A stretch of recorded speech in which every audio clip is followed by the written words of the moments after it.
Hello, Internet. I'm Matt. And I'm Monster Punter. And this is the Parallax Scrolling Podcast, where we give you our perspective on video games and the news that affects them. And we should have put something out last week, but time did not allow it, so hi. Yeah, I know we've been very sporadic with releases. But that's going to be kind of our forte. But a lot of it is because we have a lot of outside things happening. Like, for example, I've had potential job interviews this past week, so it's just haven't had time to meet up and record. So we're here, yay, us. Anyhow, what have you had anything cool to play in the time since we've been on last? Well, I got some games for my Evercade. Two of those being Asterbros and Demons of Asterborg, and they're actually connected. Yes, I mean, like, you think so by the name title, but they are legitimately story related. Yeah. Demons of Asterborg comes first. Yeah, I believe so, yeah. and then Asterbros comes out. Yeah. After. And you know what? They're good. They're surprisingly good, and the graphics, what they're getting. Now, I'm playing on Evercade, and you would be forgiven to think that the graphics that you're seeing there could not actually run on a Sega Genesis, but they are. It's the Genesis version. You can actually run it on a Genesis, and you can get a multi-cart. You can and having a ROM. You can get the ROM for it. You can even buy a cartridge of it. Yeah.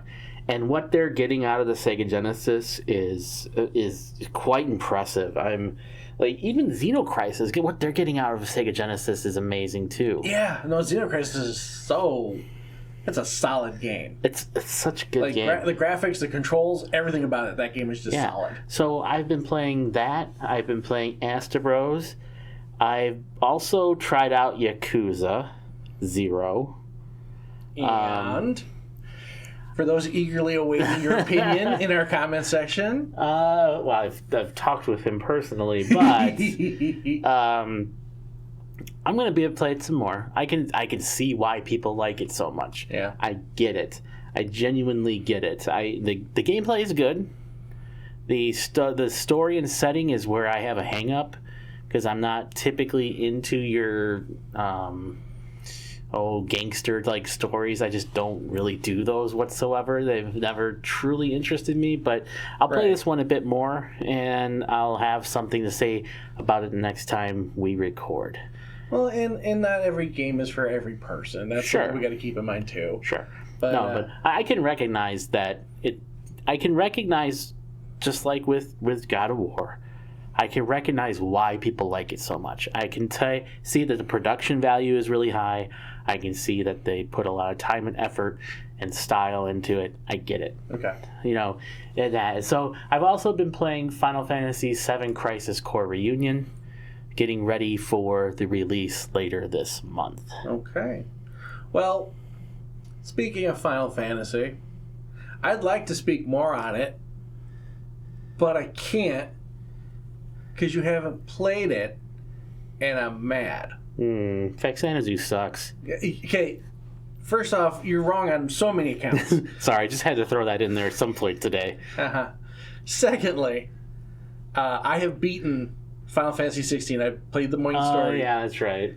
And I can't talk to you about it, and I need to talk to somebody about it. That's not just my brother, because we've already talked. But I need to talk to somebody else, and you haven't played it yet, and I'm mad at you, and I'm talking through my teeth, and I need you to play the game. Fine, I'll play it after Crisis Core. I'll wait on Final Fantasy VII Rebirth. My goodness. What does it take to get you to play something? Jeez. Anyhow. Okay, fine. Game's fantastic. Game is fantastic. I love the battling. The extra little story bits throughout. Again, I can't talk about everything, but the things that I really enjoyed about the game, I really, really enjoyed. And it's kind of nice to see that world kind of flesh out a little bit. Wondering where they'll go from here. Well, they have a DLC they've announced. They have 2 DLCs. Echoes of the Fallen has already come out. There's another one coming. And that's going to be quite interesting, because I wonder how that plays out. Again, I talked to you more about it, but You're welcome, everyone. However, now that I have moved on, I've moved past that. I've gotten back onto my Game Pass and been playing some Xbox games. And I am thoroughly enjoying a game that's come out recently on Game Pass called Brotato. I figured you might like that one. Oh gosh, that game is so fun. That game is stupid and it's fun. You play as a potato baby? Question mark? And you could be an egg for all I know. Just the way that you look. And it's just wave survival, but the way the weapons behave, and you can like you can buy multiple copies of them and then fuse them together to make stronger versions of the weapon. And then everything plays differently, everything behaves differently. It's really fun. And it's nice because I can just like throw on something in the background. Like I've been really into Mystery Science Theater 3000 again, and they have constant live streams, so they're playing all the old shows, and it's nice to just have it going in the background while I'm killing whatever these weird things are. It's a lot of fun. Does it have a weapon? Does it have a shotgun that shoots shotguns? No, but Then they do not have interested. They do have shotguns. They have shotguns, miniguns. They have guns that explode. They have medieval weaponry, and then they even have primitive weaponry. They have cacti clubs. They're like one of my favorite weapons in the game so far. They're clubs that have cactus heads on them, and when you hit an enemy with them, they burst out little needles all over the place. So you're actually hitting a whole bunch of people at once with them. It's awesome. Would they be better if they were cactuar clubs? I mentioned Final Fantasy one time, and now it's stuck in your head. Just saying. I mean, cactuar is awesome. Cactuar is awesome for Final Fantasy. Anyhow, Brotato. It's a fun game. It's on Game Pass right now. Go check it out. Yeah, it's time to get to the comments. Okay. You know, we got to try and keep a formula. We talk, we insult each other, we talk about the games we've been playing, and then we talk about the comments you guys leave us. Speaking of which, if you want your comments to be read or not, if you just want it to be seen, feel free to drop a comment into our videos. We love to hear from you guys. And this particular one from a while ago comes from That One Dude. He's a regular commenter, so shout out to That One Dude. Now that we are beginning the new year, I was wondering, are there any games coming out in 2024 that you guys are looking forward to?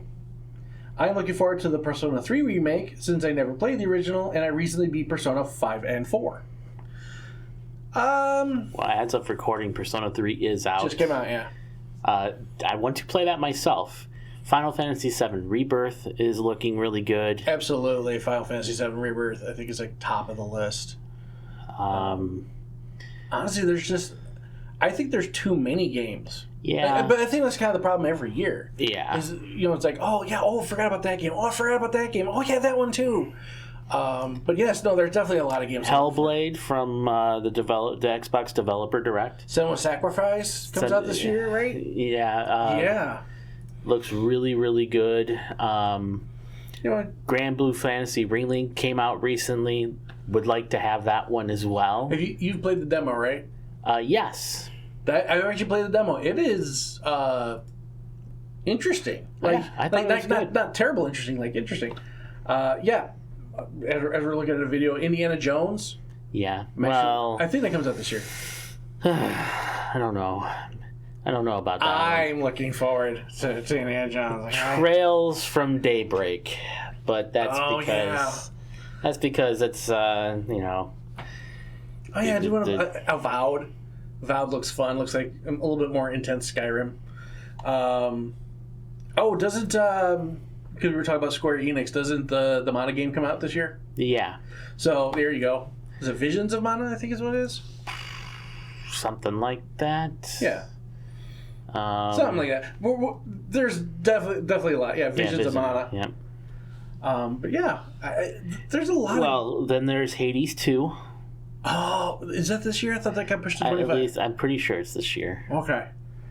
Well, I'm looking forward to it. I'm looking forward to it whenever it comes out. Like if you were to ask me what games I'd be excited to come out in the future, obviously Monster Hunter Wilds, because it's coming out next year. That's next year, though. Silk Song, whenever they get off their whatever's going on and fix that and get it out.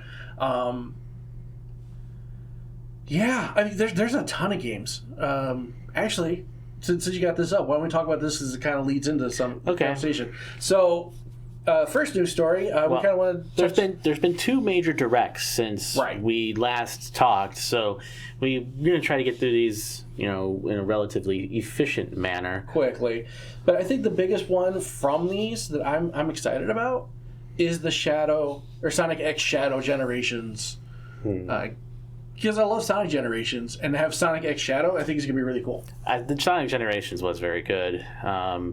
Looking forward to that. But okay, so this is the PlayStation State of Play. So let's talk about Fizzant.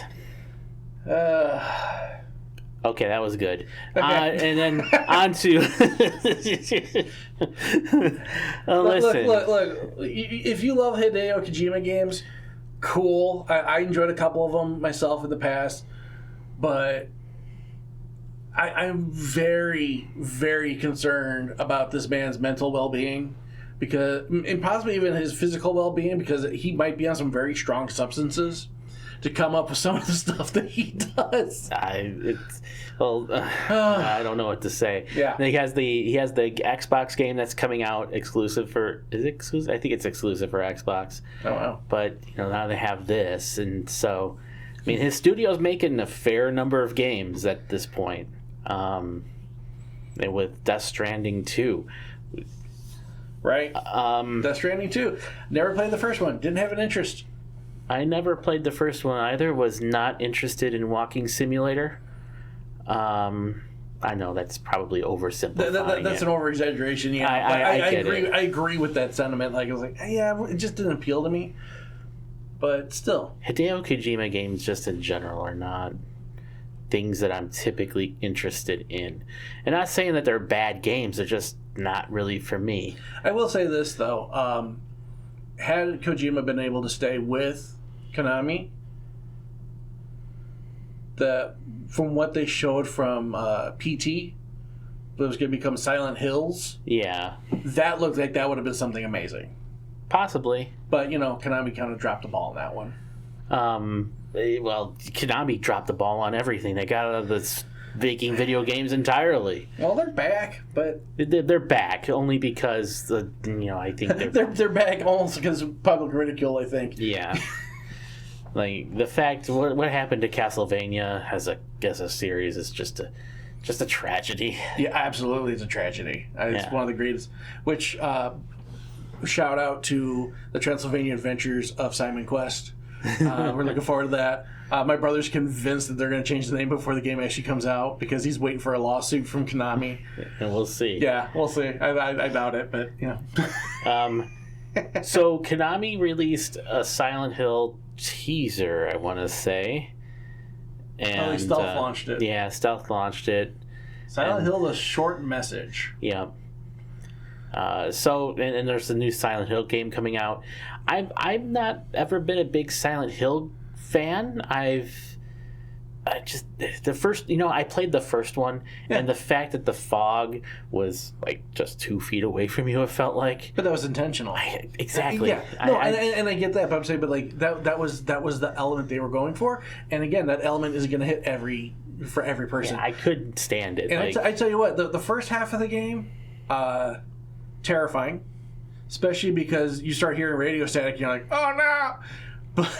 But once you actually hit I want to say at least the halfway point, something happens and it's still scary, but you're invested and you're excited and it was the first one was well done. I know people really like 2. I didn't really get through 2 all that well. From what I understand, 2 is the most popular. Right, but all the other ones since.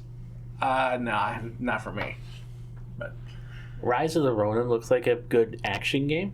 Yes, I'd say I'm definitely excited for Rise of the Ronin. That comes out next month, right? March 22nd. Yep. Metro Awakening in VR. That could be cool. I have a VR thing. Could work. So we'll see what happens. There's Judas, which is a Ghost of the Shell kind of game. Yeah. Honestly, there's not much that I know about this. You, as I Judas, watched are the driver of every event in a mysterious story. Okay, so I mean, there's a good chance for it to be interesting. Yeah. I watched the trailer, just a little bit of it, and then kind of went on to Sonic, which we already talked about, which actually looks pretty darn good. Awesome. But here's the thing to keep in mind too, folks, is like, as we're going over the Direct, these are all trailers. Just because you see a trailer for something does not mean that is what the game is, ultimately. Until they're like, this game comes out tomorrow and this is exactly what it looks like. Don't buy the hype. Well, then there was Dave the Diver and Helldivers, which Helldivers we've seen before. Now that'd be a great crossover. Dave the Helldiver. Oh. Oh my gosh. And this large dude in a scuba suit running around in Helldiver. So that was that. And then there was also the Developer Direct by Microsoft, which I watched with a friend. Yeah. And... Not me. Yeah, not you. Yeah.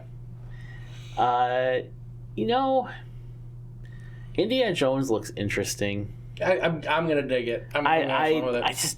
I'm having a tough time getting over the whole first-person-ness of it. Like, I feel like it should be a third-person adventure do you understand platformer. why it's first-person, though? Yeah, they want to put you in the eyes of Indy. No. That's what... No, it's always a money perspective. They don't want to have to pay for the likeness of Harrison Ford. Well, they show his... Well, they're paying for it already. They're showing him. Briefly. But if you have to have him on screen the entire time, I guarantee you that would cost more. You're probably right, but as mentioned before, Hellblade 2, Senua's Saga is coming out. Looks May 21st. Really good. Woo! And you know what? I thought the first one was short, but it was the right length for that game. And it got some ridicule for being a short game.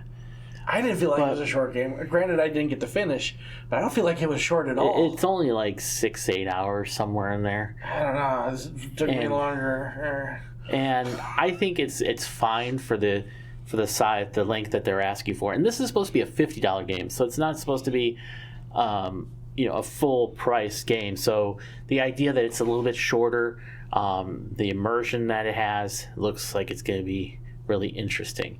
As mentioned before, there's also Avowed, which looks to be somewhat in the same vein as, say, Skyrim, as far as world and things like that are concerned. Length, among honestly, other things. You know what's kind of funny is, looking at it, it definitely gave me a strong feeling of this is current gen Kingsfield. Yeah. And for those who don't know, Kingsfield is the first-person RPG from the creators of Dark Souls.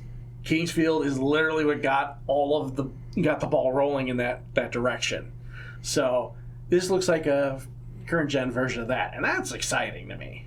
Okay, well, hopefully everybody likes it. Yeah. And there's Visions of Mana, as mentioned earlier, as well. This summer, prepare for more mana. The art style in this rubs me wrong a little bit, but it could still be good. I mean, it's what they chose to go with. It's it's a little like Dragon Quest XI, just a little. Yeah. And here's one that I thought was actually somewhat interesting: Aura: History Untold, and it's basically, it looks to be something in the vein of Civilization. Yeah, I was gonna say Sid Meier's. Yeah, and it's made by the people who used to work on those Civilization games. And so I'm looking forward to seeing what they develop here. And it's a PC only release, which makes sense. I imagine it will come to Xbox eventually. Yeah, but it's probably a PC only because it's going to be a very resource intensive game. So they're going to be wanting to make sure they get all the bugs and whistles out on PC before they actually move it to systems. Well, these kind of games just lend themselves better to mouse and keyboard. Really. That's true too. And I'll say this: I love the Civilization games. Sometimes, they're definitely like one of those game styles for me that I have to be in the mood for.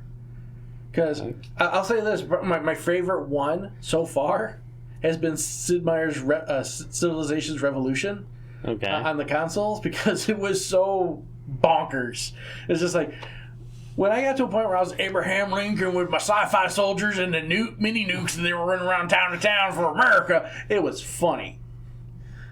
But then you start getting into actual civilization, and Civ games can take forever. They can.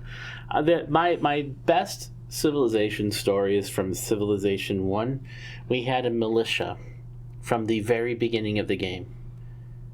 We sent it out just to, we were in the 20th century, and with everything going on, you just set them off to die. We set them off to die just to get it done and over with. And they went up against mechanized infantry and won.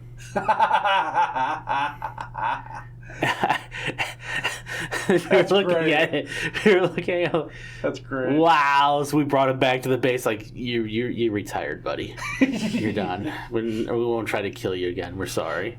Yeah, I like it when because I think they started doing it in 5, and I think it's in 6 for sure. Is that if your militia went around and fought the mecha infantry unit in 1, you have the ability to upgrade them to that. Oh no, not that. But they do have upgrades for the. Well, no, but I meant you can upgrade that specific unit to progress fast enough to get to that state, which I love that. Especially when it was like, hey, I'm some dude with a pitchfork, and all of a sudden I'm a knight on a horse. Where'd the horse come from? I'm not telling. Then you don't want to know. You don't want to know. But yeah, so those are kind of the directs. Yeah. Yeah, any of those games sound exciting to you guys? Tell us in the comments. So I got one major chunk of story. It's multiple news stories in one that I want to talk about, but I'm going to wait for a little bit. First off, I need to talk about this other chunk of a game that came out. Perhaps you heard of it, called Suicide Squad Kills the Justice League. Let's talk about that game. Quotes. You love it. No, I don't. So that game had early access release, and every person who started playing it on early access, especially Twitch streamers and whatnot, people got codes, they were on record. Very first time booting up the game, and they're in the hub, the game hub, having beaten the story and having very powerful weapons. Yeah, that's how it's supposed to be. For the first time booting up the game. Yeah. And don't everybody want to do? Everybody wants that, right? Everybody wants to start up the game and complete it instantly, right? You can get on to the next one after that. I know sometimes people act like that, though. You get on to the next game. We have a big backlog. I mean, come on. Okay, not going to argue that. But yeah, so Rocksteady came back and said, we're going to shut down the server so we can fix this. That shouldn't have happened, blah, blah, blah, blah, blah. My brother and I have been keeping an eye on this game, all right? Because we're into superheroes, and he's really into DC, and Suicide Squad's part of that, so he's very intrigued in this game. The more he kept learning about the game, the less interested he got. Okay. Up until the point where he's like, I don't know if I'm going to get it, and then they announced that the first DLC character to come out is going to be the Joker. Mm-hmm. And he's like, oh, well, I might get it just for that. And then this happened, and he goes, nope, not buying it. He's like, Rocksteady has tanked this game so hard, in my opinion. And I kind of agree. I when you made it, what was it, live service? When you made it a live service game, and you're like, oh, Battle Pass, and buy stuff to get things. You can just play the game. You ruined that game. Rocksteady, which I feel bad because Rocksteady has made some good games in the past. But Rocksteady, you guys really dropped the ball on Suicide Squad. That game is a stinker, in my opinion. Whatever. You buy the game, you boot it up, get your trophies, turn it off, or gamer tag points and gamer points, and turn it off and go to your next game. Boom. Yes, because that's all that matters. Yeah, that's all that matters. Anyways, shame on you guys. But But yeah, it's another stupid live service game. But speaking of live service games, there's a survey that went out. 500 studios are working on live service games, which is just bonkers. Absolutely bonkers. It's exhausting. I would venture to say that the vast majority of those are on your phone. Maybe. But... And it's just, I think there's a place for live service games, don't get me wrong. And all these studios are chasing the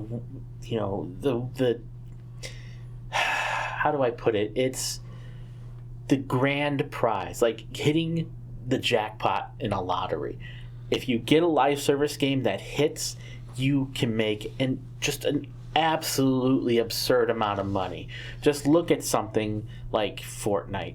Look at something like League of Legends. Or, even Call of Duty, I guess, to a certain degree.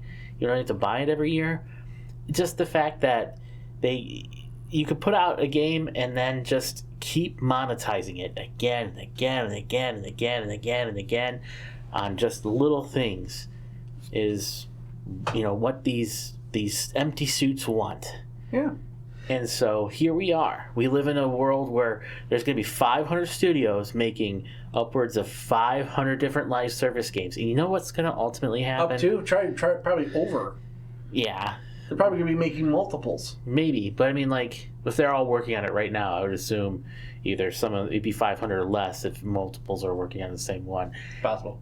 At any rate, live service games, when they go offline, they're basically gone forever.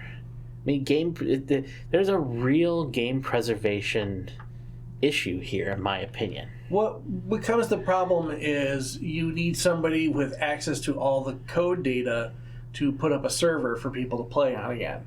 Yeah, well, which is it's a problem. I would, in my humble opinion,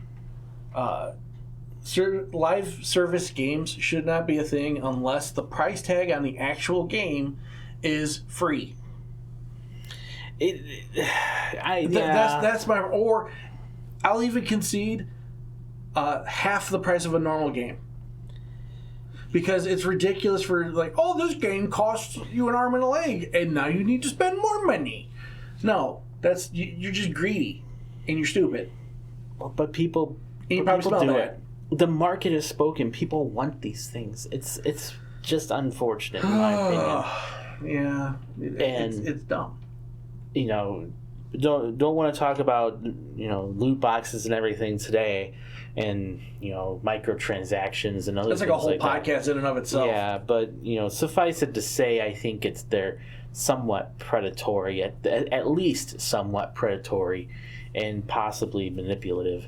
But that's a conversation for another time. Right.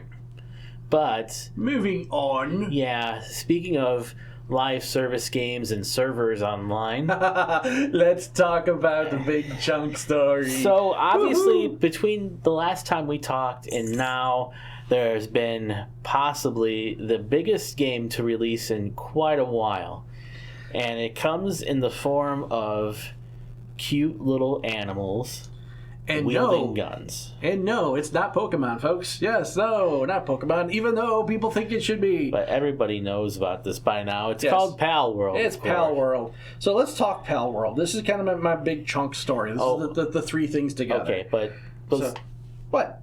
But before we get into that, what? Can we talk about the server costs? Well, it's all the three gotcha. news stories together. That's the whole thing. So Pal World. If you haven't paid attention to Pal World is a game where you run around, survival mode.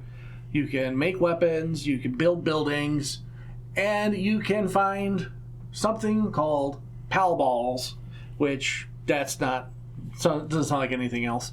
And you find these cute little critters with their own superpowers, and you throw the ball at them, capture them, and then you can send them to do all sorts of things. Fight alongside you. Help you mine stuff. Help you build stuff. Become your dinner. Had to leave that one for a second. It's a farcical game. It really is. But people really love it. Yep. Except for everybody who loves Pokemon. They have I'm going to say everybody loves Pokemon, but a massive part of the Pokemon fan base hates this game. But they still have a ton of people. They've managed to sell 12 million copies of Pal World so far. And that's not including all the people who are getting to play it on Game Pass. Yep. So their servers are really bogged down. Yeah. And for those anybody who actually plays the game and hasn't gotten to this part yet, just because I know because I have friends who've been informing me about this. Pal World allows you to play it with up to 4 people. Yeah. On your server. That's pretty cool. Oh gosh, these servers, since there's 12 million people, there's so many servers. It is going to cost almost $500,000 a month to keep these servers going, and people are worried about that. But the company isn't. Through various statements they've made online, they basically said, no, we're really not worried about it, because they've made 12 million copies. They made a big chunk of money. They made a lot of money, like $252 million already. Now, granted, they're not going to be able to keep up the $252 million because they're not going to keep getting 12 million people. That's gross too. Not that, Yeah, because then you got to take in Steam sales, you got to take your Steam profits and server profit, all these things. Yeah, I don't know what game's $30, right? I think Steam. I think so. They're making money. But yeah, they're not worried about that. But it's interesting to note that it's going to cost them $500,000 a month to just keep people together online. Or you can have your own dedicated server where you can have up to 32 people playing. So yeah, and they don't have to pay for that one. That's not theirs. However, this has got people. This game's got people flustered, I think is a light way of saying it. Yeah. Nintendo is actually the Pokemon company is looking to potentially file a lawsuit for copyright infringement, and there's also arguments about AI art, which have been debunked already, but people still don't believe it. But yeah, so Game Freak is trying to find out if they can sue because they quote unquote stole the idea. Which is hilarious because I found out recently that people are saying that Pokemon stole the idea from Dragon Quest. Okay. Yeah, so apparently Dragon Quest was doing this, the type of Pokemon stuff well before they were. Interesting. Especially with the monster designs. So, like I said, this isn't the full bit. This is just part of it. So yeah, expensive servers, lawsuit coming, more than likely. Yeah. Which they're not afraid of. They actually, I don't know if I told you this. There's a TikTok that came out of the American guys, and they're talking about apparently Nintendo's trying to sue us over the similarities in our games, and I mean, our game is so different. We use guns, we make buildings, we use Pokeballs Pal balls to catch. It was really well done, very very tasteful. However, some of y'all diehard fans need to not be diehard fans, especially when you are sending death threats to the companies. And that's the other big story, is that because people are like, oh, you're ripping off my favorite beloved genre. So, I don't remember anybody at Lords of the Fallen getting death threats about Dark Souls. I don't remember people getting, I don't remember the people at Acclaim getting death threats over NFL Blitz. I don't remember.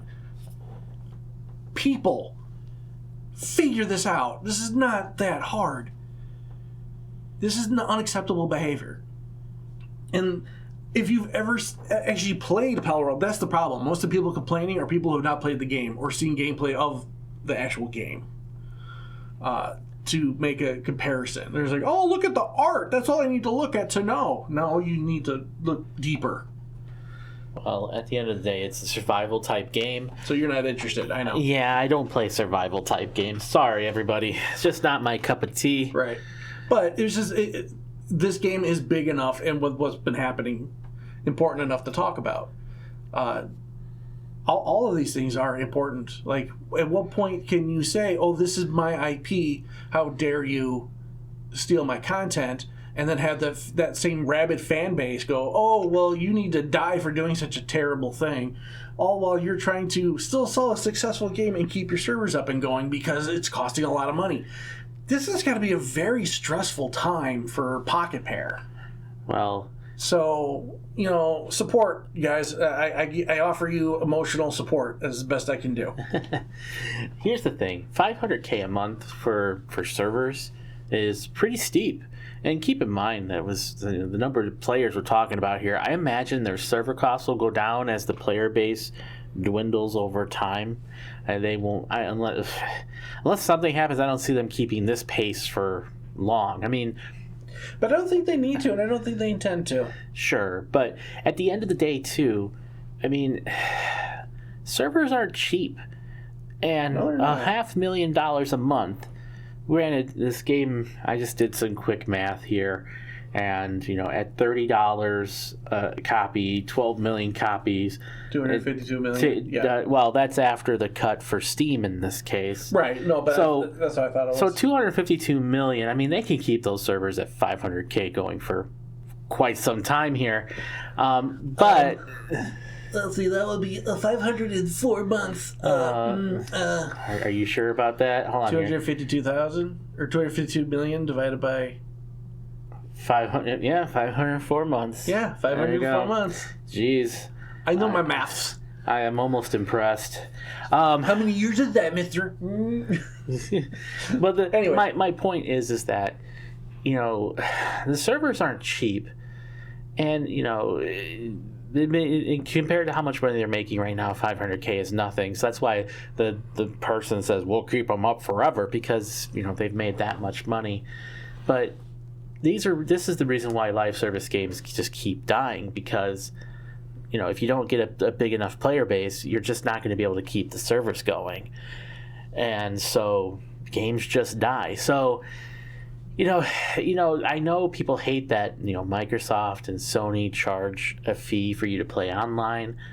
But that money goes towards keeping the servers up. Yeah. They're obviously, it's probably more than what they need to keep the minimum cost of the servers going. Well, of course, they are a business. And they yeah. And as we said before on this podcast multiple times, they are a business. They care about money, and that's it. But think about this. Like, there are some games that, and granted, Microsoft, and then they do eventually shut down the servers for certain consoles. Hopefully that's a thing of the past with the new, with the fact that basically they're using PC components now. So hopefully, the Xbox One can still play online just fine 10 years after launch, which is not the same thing you can say about the Wii U and 3DS. They're getting shut down. Well, yeah, but that's also because Nintendo just transfers everything off of their systems onto the newer systems so they can shut them down. That's how they're cost effective. Well, yeah, but there's tons of games lost. But I understand, but I'm just saying, that's... But I'm just saying, I hope that things are, change. But the fact of the matter is that, servers aren't cheap. They do cost money. I get why, people are paying it. I would not be surprised if we live in a world sometime in the future and that somehow they're going to try to, again, to have a online subscription model like that for PC gaming in general. We'll see. Keep this in mind too. I would not be surprised if we get into a future where your video game is going to be interrupted by ads. Yeah, we'll see about that. And the only way you get to not have ads is to buy that extra premium service. Well, you want to know how you can guarantee you'll never have any ads? I'll tell you how. Buying an Evercade. It is time for Monsters semi-weekly Evercade involvement conversation. So I've been collecting more Evercade cartridges. I am up to 21 cartridges now. I'm buying them at a clip of 3 to 4 a month, and they're $20 each. So honestly, not that bad. There's 2 new Evercade cartridges coming out for February this month. Number 1 is this Commodore 64 Collection 3.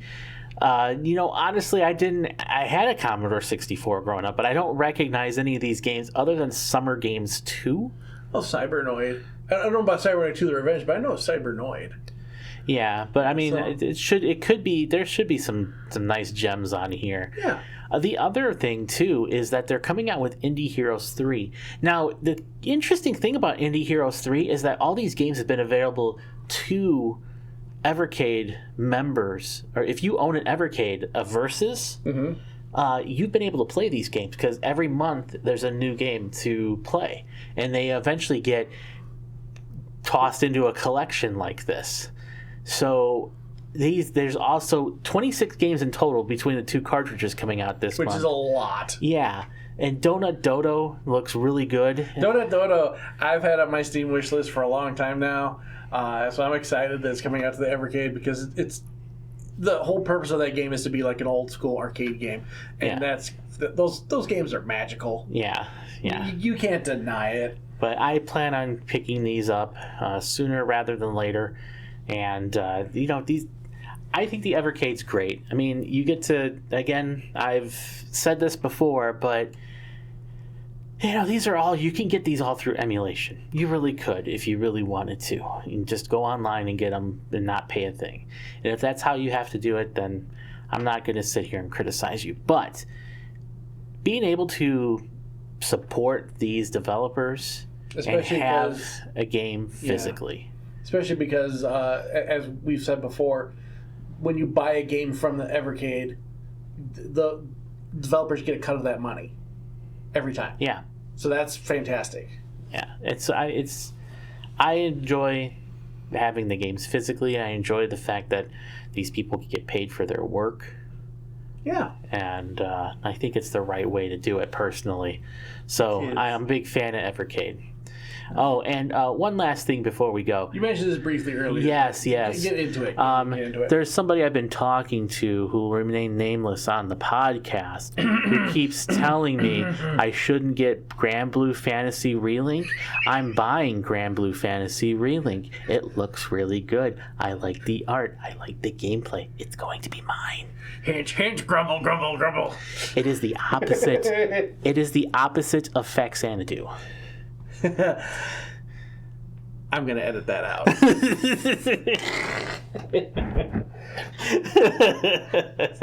I should edit that out. You know what? I'm gonna make you watch me play Fax. We're gonna record it. No, we're gonna record it for a channel.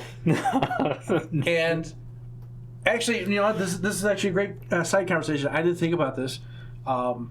So there is there's a little side news story that came out last minute to me. Sea of Stars. Yes. Love Sea of Stars. There's a physical release coming. Right. Yeah. But what I told, when I talked about the game before and how amazing it was, I told you about a certain content creator. Oh, yeah. Who got put into the game. Yes, he's no longer in the game. He is no longer in the game. There's been some issues with that. Mm-hmm. I'm not going to get into them. Not my place. But whether good, bad, whatever, I'm not going to get into it. But yeah, he's being removed from the game. At the same time, he's also being removed from, he's purposely stepping away from some of their channels. And one of the channels that he is stepping away from is one I've watched for a very long time, called the Super Beard Brothers. And it was currently a 3-man team, with the editor. It is now just a 2-man team with the editor. Yeah. And they started developing a plan, and I'm like, I kind of like this. We need to talk about this. We'll talk about it in private more, you and I. But they're they're trying to find a way to remove ads from their videos and still keep themselves afloat, still keep the channel going, still keep making great content. And they're doing that through Patreon. Yeah. So I just wanted to give them a quick shout out, is that if you guys are looking for some fun people who enjoy playing video games, and are actually pretty funny because they're both improv actors, check out the Super Beard Brothers. And if you really dig what they're doing, consider supporting them on Patreon for like $10. I hear Patreon takes a lot of money, and there's supposed to be an alternative to Patreon that's a lot better. Only after a certain amount. You have to make $100, and then they get a small cut. But the more people you have involved, the more money you get back. Versus, I'm just saying there's a different one that takes almost nothing. That is a competitor for Patreon. So okay, well that may be something we need. Again, stuff we need to talk about in private. But anyways, I just want to give them a shout out. And one last bit before I do the whole wrap up and say goodbye, and someone tries to steal my exit lines. If you have a comment or a question, please feel free to put it in the comments down below for us. And as we were talking about it earlier, this question came to my mind. Here's the one for the channel. What do you consider proper game length to mean? Oh, I see. And that's something we'll think about, and we'll talk about it the next time we record. Hopefully next week. Okay. Even though it's going to be the Stupor Bowl. Oh yeah, definitely the Stupor Bowl. Yeah, I mean, well, okay. So we'll get together and we'll record before the Taylor Swift Bowl, and then we'll... Oh gosh. Yeah, that's enough of that. Oh man. Alrighty. We're getting out of here. Thank y'all so much for listening. Thank you so much for just supporting us and being with us and commenting and all the fun things. Like, comment, share, bells, whistles, whatever YouTube wants you to do. Just interact with us so that we can get more people interested and involved in the conversations. Beyond that, hope you guys have yourselves a fantastic week. Hope you play some awesome games. And we'll see you guys in the next one. Take care. Later.